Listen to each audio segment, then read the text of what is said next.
Check ko tong sa may gilid. May fuse box dito sa gilid. Ito. So, check ko muna to.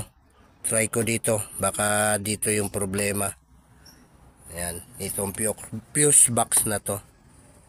Check natin. Ayan. So, may fuse siya na 4 na peraso. I-check ko yung 4 na perasong fuse. Ayan. Dito.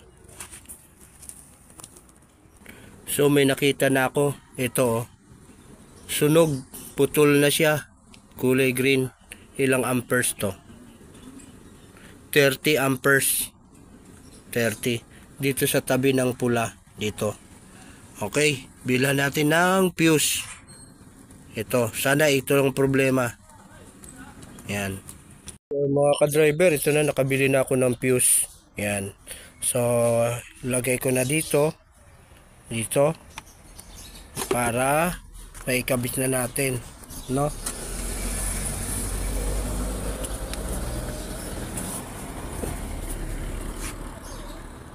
Sana okay na. Kasi ito lang yung may problema eh.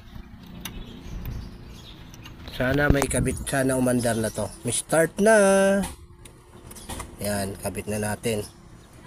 So hintayin natin ma-start natin ngayon. Ayan na. Nakabit ko na yung fuse. Nakabili na ako ng fuse sa ohms. Sa electronic ako nakabili ng fuse. Wala sa auto supply. So try ko i-start. Kung iilaw yung dashboard na to, try ko i-start ha. So on ko muna. Sana mag-ilaw yung dashboard. Ayun, umilaw na. Ay, salamat. Umilaw na yung dashboard. So i-start ko. Ayan, umilaw na yung dashboard. So okay na. Sana pag in-start ko hindi mawala yan. Umandar na sana. Oh. Wala. Ayaw talaga.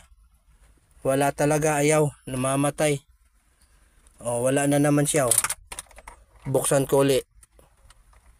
Oh, wala. So may problema.